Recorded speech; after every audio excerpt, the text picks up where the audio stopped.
Hello बच्चों, स्वागत है आपका अपनी classes exam study with you में। बच्चों, आप सभी जानते हैं कि हम लोग कक्षा 12वीं का ब्लूप्रिंट के अकॉर्डिंग, आपका ब्लूप्रिंट 2024-25 का, उसके अकॉर्डिंग जो है 2 मार्क्स के क्वेश्चन डिस्कस कर रहे हैं। जिसमें से कि आज बेटा हम लोग जो है आपका मतलब हम बोल सकते हैं कि लगभग हम लोग मतलब वो बोल सकता हूँ आपको कि लगभग 50 ऐसे क्वेश्चन को दे चुका हूँ जो आपकी बोर्ड एग्जाम और आपकी हाफ ईयरली एग्जाम और आपकी प्री बोर्ड एग्जाम, उसके लिए वेरी मोस्ट इंपोर्टेंट क्वेश्चन होने वाले बेटा। तो अगर अभी तक आप लोगों ने नहीं जुड़ देखी क्लास पुराने जाके, तो प्लीज आप लोग जाके पहले पुरानी क्लासें देखिएगा। ठीक है, सामने डिस्क्रिप्शन बॉक्स में बेटा आप लोगों को जो है वो टेलीग्राम ग्रुप की, इंस्टाग्राम ग्रुप की, ठीक है, ट्विटर अकाउंट की, इन सभी की लिंक दी हुई है, व्हाट्सएप वगैरह की, प्ले लिस्ट वगैरह की। तो आप लोग जाकर बिल्कुल बेटा वहां देखिएगा, अच्छे से समझिएगा उस चीज को। ठीक है बेटा, तो आज का हमारा पहला क्वेश्चन जो होगा वो होगा स्मार्ट सिटी मिशन प्रमुख उद्देश्य क्या है। देखिए, स्मार्ट सिटी मिशन मतलब ये होता है कि प्रत्येक महानगर को, किसको, प्रत्येक महानगर को, ठीक है, स्मार्ट तरीके से विकसित करना, उसको हम लोग बोलते हैं स्मार्ट सिटी प्रोजेक्ट है, उद्देश्य बोलते हैं उसमें।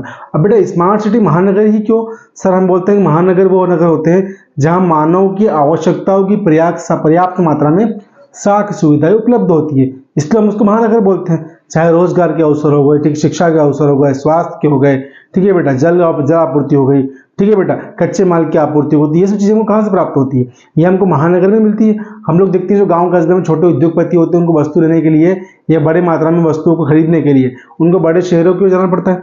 ठीक है बेटा, तो वो सब किसके अंतर्गत आते हैं? वो सभी स्मार्ट सिटी के अंतर्गत आते हैं। स्मार्ट सिटी का मेन उद्देश्य ये है बेटा कि प्रत्येक महानगर विकसित हो, प्रत्येक महानगर में रोजगार की पर्याप्त मात्रा में अवसर हो, ठीक है, जनसंख्या की जो इतनी भी आर्थिक व्यवस्था है वह सभी अच्छी हो, ठीक है, जो महानगर उसकी अर्थव्यवस्था अच्छी हो, ठीक है बेटा, वहां पर रहने वाले जो लोग हैं, ठीक है, उनका जीवन स्तर बेहतर हो, उनकी सारी आवश्यकताओं की पूर्ति आसानी से हो सके। तो ये सारे उद्देश्य हम लोग किसमें आते हैं? स्मार्ट सिटी मिशन में अंतर्गत आते हैं। अब बेटा सेकंड है वायु प्रदूषण से होने वाली बीमारियां। अब वायु प्रदूषण से कौन कौन सी बीमारियां होती है सुनिए बेटा आप लोग। तो पहली होती है अस्थमा और दूसरी होती है जो है लंग्स कैंसर हम लोग, ठीक है, जिनको लंग कैंसर हम लोग बोलते हैं। कौन कौन सी अस्थमा होती है वायु प्रदूषण से और लंग्स हम लोग कैंसर होते हैं। अब अगला क्वेश्चन है कि मलिन बस्तियां क्या होती है, समझाइए बेटा। मलिन बस्ती को हम लोग गंदी बस्ती बोलते हैं, सीधी सी बात है। अब गंदी बस्तियां वो होती है, यानी कि मलिन बस्तियां वो होती है बेटा जहां पर क्या है, जनसंख्या वृद्धि के कारण, ठीक है, हम लोग देखते हैं शहरों में जहां बड़े महानगर होते हैं ना, वहां पे क्या होता है बेटा, शहरों में जो है वो अधिक मात्रा में जनसंख्या निवास करती है। अब वो जनसंख्या जो होती है वो काफी संक्षिप्त जगह में निवास करती है, मतलब पास पास में सटे हुए मकान होते हैं एक दूसरे से, ठीक है बेटा। तो सटे हुए मकान होंगे तो वहां पे क्या है बेटा, पर्याप्त मात्रा में जो है वो नालियों वगैरह की या पानी के निकासी की व्यवस्था नहीं हो पाएगी, ठीक है बेटा। तो वो बस्तियां किस कैटेगरी में आ जाएगी? वो मलिन बस्ती में जाएगी, जहां पर साफ सफाई जो है पर्याप्त मात्रा में नहीं होती है, ठीक है, उसको हम लोग किस कैटेगरी में रखते हैं? उसको हम लोग मलिन बस्ती की कैटेगरी में उसको हम लोग रखते हैं, ठीक है बेटा। फिर अगला क्वेश्चन है उपग्रह संचार की विशेषता लिखिए। देखो बेटा, वेरी मोस्ट इंपोर्टेंट क्वेश्चन है उपग्रह संचार की विशेषता। पहली बात तो ये कि कुछ समय में एक स्थान से दूसरे स्थान के बीच में जो है वो हम बोल सकते हैं वस्तु और सेवाओं का आदान प्रदान हो जाता है, ठीक है बेटा। उसका हम बोल सकते हैं कि आसानी से हम किसी भी माध्यम का, किसी भी संपर्क को आसानी से साध सकते हैं, किसके माध्यम से? उपग्रह संचार के माध्यम से। हम घर बैठे बैठे फोन लगाते हैं, हमको जिस स्थान लगाना होता है, चाहे वो हमसे कितना ही हजारों किलोमीटर दूर क्यों नहीं हो, हम कुछ ही मिनटों में उनसे बात करके उनसे जो भी हमको जानकारी देनी होती है जानकारी ले लेते हैं और दे देते हैं, ठीक है बेटा। तो ये सब किससे संभव हो पाए? ये सभी उपग्रह संचार के द्वारा संभव हो पाए, ठीक है। आप लोग सोशल मीडिया वगैरह चलाते हो, ये सब किसके द्वारा चलते हैं? उपग्रह संचार के द्वारा चलते हैं ना, ठीक है। हम लोग देखते हैं भैया, हम लोग डेली न्यूज देखते हैं, ठीक है, लाइव न्यूज चलती है बहुत सारी, ये लाइव बहुत सारी चीजें चलती है, मान लीजिए, और डेली आप जो चीजें देखते हो तो वह सभी किसके माध्यम से चलती है बेटा? वह सभी उपग्रह संचार के माध्यम से ही हम लोग की प्रसारित होती है, ठीक है बेटा। आज समझ में क्या है कि उपग्रह संचार की विशेषता होगी हम लोग। अब अगला क्वेश्चन और मोस्ट इंपोर्टेंट क्वेश्चन है कि अंतरराष्ट्रीय व्यापार के आधारों का वर्णन कीजिए। बेटा इसके लिए पहले थोड़ा सा भी काम कीजिए, पहले इसका स्क्रीनशॉट ले लीजिए अच्छे से, ठीक है बेटा। आप इसका अच्छे से स्क्रीनशॉट ले लेंगे ना तो आपको क्या होगा, सारे इंपॉर्टेंट क्वेश्चन इसके मिल जाएंगे, ठीक है बेटा। अब देखो बेटा, अंतरराष्ट्रीय व्यापार के आधारों का वर्णन, पहला पॉइंट क्या बोल रहा है कि अंतरराष्ट्रीय संसाधनों में विभिन्नता, मतलब जितने भी अंतरराष्ट्रीय संसाधन होते हैं उनमें कहीं ना कहीं विभिन्नता पाई जाती है, ठीक है बेटा। फिर अगला है क्या बोल रहा है कि जनसंख्या कारक, प्रत्येक स्थान की जनसंख्या अलग होती है, वहाँ के भौगोलिक कारक अलग अलग होते हैं, ठीक है, तो ये जनसंख्या कारक हम लोग हो जाएगा।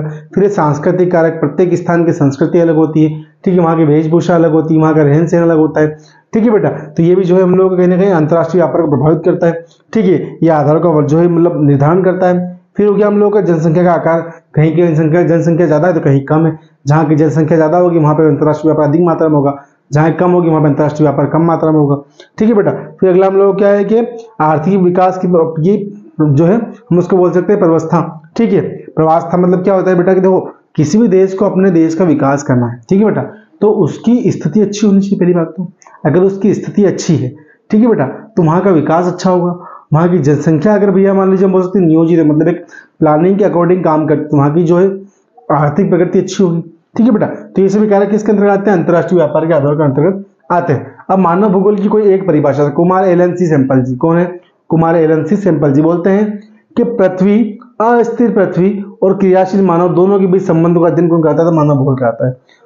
अस्थिर पृथ्वी और क्रियाशील मानव दोनों के बीच परिवर्तनशील संबंधों का अध्ययन किसके द्वारा किया जाता है? तो मानव भूगोल के द्वारा किया जाता है। ठीक है बेटा, फिर मानव भूगोल के कुछ उप विषय में रखना है। सांस्कृतिक भूगोल, सैन्य भूगोल, सामाजिक भूगोल, ठीक है बेटा, भू संसाधन भूगोल, कृषि भूगोल, औद्योगिक भूगोल, तो यह सभी क्या है हम लोगों के जो है मानव भूगोल के कुछ उप विषय है।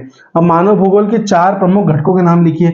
तो पहला है समता, दूसरा है सतत पोषणीयता, तीसरा है उत्पादक और चौथा बेटा आप लोगों को कौन सा है? सशक्तिकरण। ठीक है, ये आपके 3 चारों क्लियर हो रहा है बेटा। कौन सा है? पहला क्षमता, सतत पोषणीयता, उत्पादकता और सशक्तिकरण। ठीक है बेटा, इन लोग समझ लो आप लोग। ठीक है, फिर अगला क्वेश्चन क्या है कि मानव विकास के 4 उपागमों के नाम लिखिए। तो आय उपागम, कल्याण उपागम, आधारभूत आवश्यकता उपागम और क्षमता उपागम। ठीक है, उपागम बोला इसने हम लोगों को। क्या है कि मानव भूगोल के 4 उपागम कौन कौन से होते हैं? आय, कल्याण, आधारभूत क्षमता, आधारभूत आवश्यकता और क्षमता उपागम। ठीक है बेटा, फिर खनन कार्य किस क्षेत्र से संबंधित है? तो खनन कार्य प्राथमिक क्रियाकलाप से प्राथमिक क्षेत्र से संबंधित है। खनन के अंतर्गत हम लोग जो है भूगर्भ मतलब पृथ्वी के गर्भ से वस्तुओं को, खनिजों को प्राप्त करते हैं, उसको हम लोग खनिज कार्य या खनन कार्य उसको हम लोग कहते हैं। आधारभूत उद्योग किसे कहते हैं? आधारभूत उद्योग वो उद्योग होते हैं जो कच्चे माल का जो है वो अधिक मात्रा में उत्पादन करते हैं। कच्चे माल को उत्पादित कर ऐसे उद्योग होते हैं जो कच्चे माल पर आधारित उद्योग होते हैं, उनको हम लोग क्या बोलते हैं? आधारभूत उद्योग बोलते हैं, जो कच्चे माल का निर्माण करते हैं। ठीक है बेटा, हमने कुछ ही मिनटों में बेटा इस सारे इंपॉर्टेंट क्वेश्चन डिस्कस किए बेटा आपके। अगर आप लोग क्लास पसंद आए बेटा प्लीज आप लोग चैनल को सब्सक्राइब कीजिएगा और बेल आइकन को प्रेस करना आप लोग बिल्कुल भी मत भूलिएगा। ठीक है, थैंक यू सो मच।